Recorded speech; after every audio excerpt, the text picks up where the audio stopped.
तो वो 21 दिन का व्रत लेके जाना है। किसी के संबंधों में कड़वाहट है, द्वंद्व चल रहा है, शीत युद्ध चल रहा है, कोल्ड वॉर आपस में ही, उनको उस संबंध को ठीक करने के लिए भट्टी करनी है।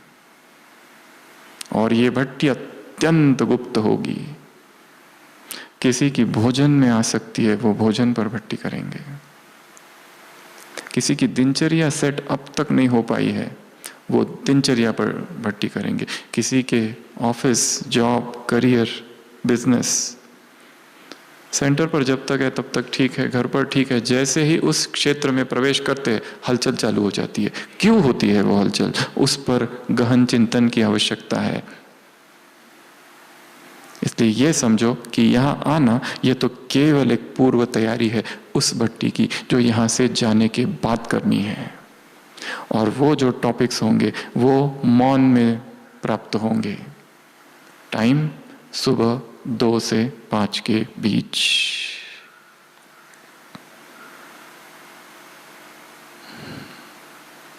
जल्दी सो जाओ,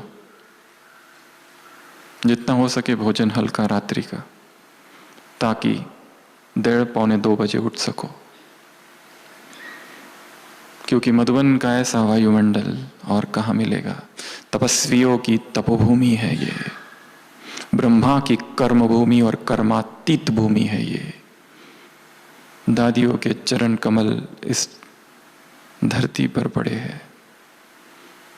यहाँ तपने के लिए आए हैं, मनोरंजन के लिए नहीं।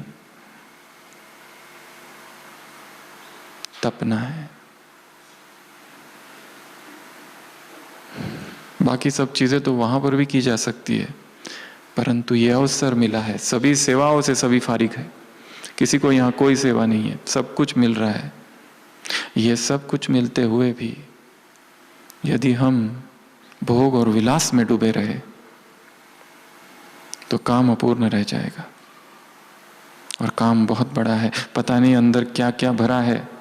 ऊपर ऊपर से तो सफाई हो रही है विकारों की, पर विकार सबकॉन्शियस माइंड में है जिसकी हमें कोई खबर नहीं है। इतनी गहरी ईर्ष्या बैठी है, कोई घृणा है किसी आत्मा के प्रति। ऊपर से तो हमारे नारे हैं हम विश्व कल्याणकारी है, परंतु जैसे ही कोई एक आत्मा सामने आ जाती है, अचानक मन में हलचल होती है। अचानक किसी ने 10 साल 20 साल पहले अपमान किया था,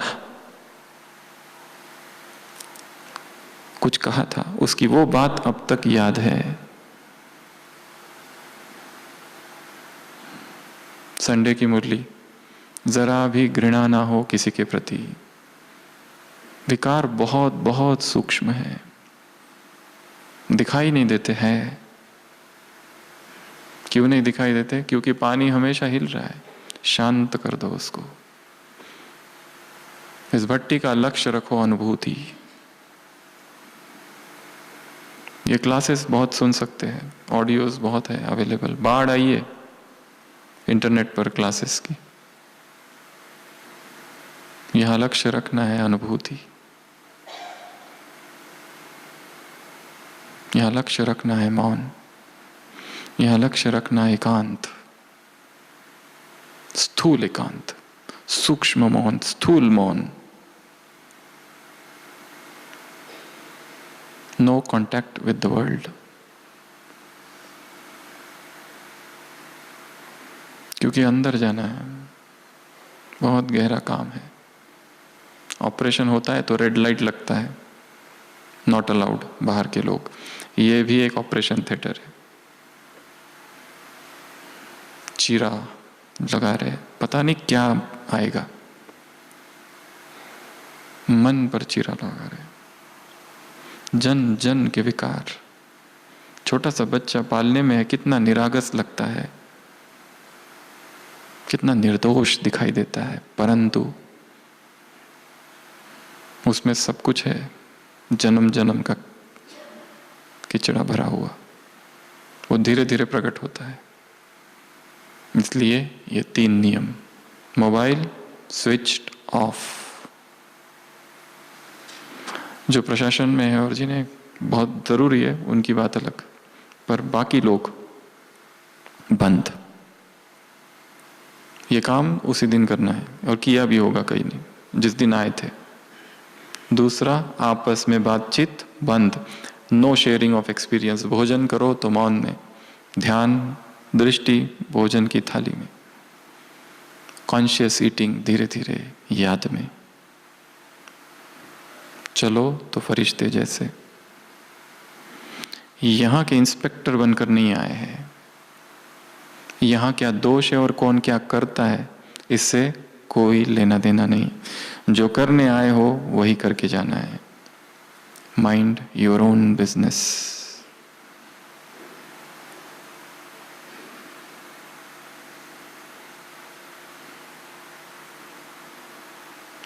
और तीसरा, इससे मिलूं उससे मिलूं, यहां जाऊं वहां जाऊं। कोई व्यक्ति योग में बैठता है, आधे घंटे के बाद उठता है, कौन उठाता है उसे? अंदर की बेचैनी। उसे और कोई नहीं उठाता, ना भूख उठाती है, ना उसे कोई सेवा है। अंदर चित्त बेचैनी से भरा हुआ है। अभी भी यहां बैठे हैं पर अंदर बेचैनी है, जल्दी ये पूरा हो जाए और जाए यहां से। और जहां जाए वहां जाने के बाद वो पूरा हो जाए और फिर आगे आगे जाए। रेस्टलेसनेस।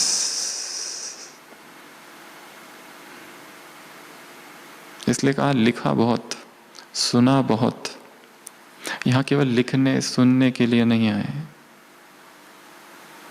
अनुभूति। यहां अभी अभी बैठे बैठे ही चित्त को शांत कर दो।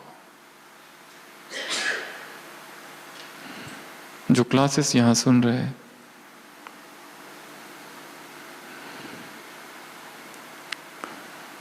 बीच का जो मौन है, दो वाक्यों के बीच जो अंतराल है, उसमें बीच बीच में भीतर की यात्रा करनी है।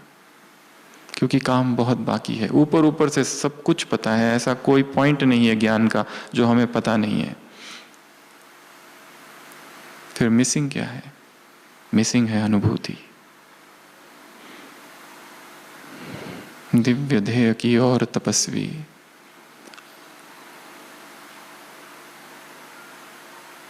अविचल बढ़ता चल गीत है।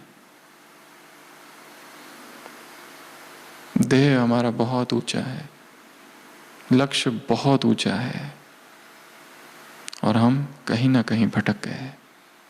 ये भटकन बहुत सूक्ष्म है।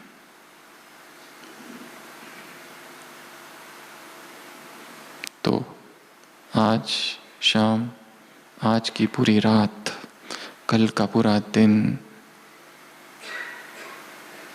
कल की रात, एक एक दिन और एक एक रात क्रांति का दिन हो और क्रांति की रात हो। चुप हो जाओ, एब्सोल्यूट साइलेंस। क्योंकि बहुत सारे काम करने बाकी है। विकारों की ऊपर ऊपर से सफाई कर दी है, पर भीतर बैठे अचानक उभर के आते हैं। 10 साल सब कुछ ठीक चल रहा है, अचानक काम का संकल्प कहां से आ गया? था इसीलिए आया। हम कहते ये तो था ही नहीं, आया कहां से पता नहीं। अचानक ये बेचैनी कैसे हुई? कोई कुआं है, उसमें बकेट डालो, उसमें अगर पानी है ही नहीं तो कुछ नहीं आएगा। पानी आया मतलब पानी था, और हम 10 साल से समझ रहे थे कुछ भी नहीं है उसमें।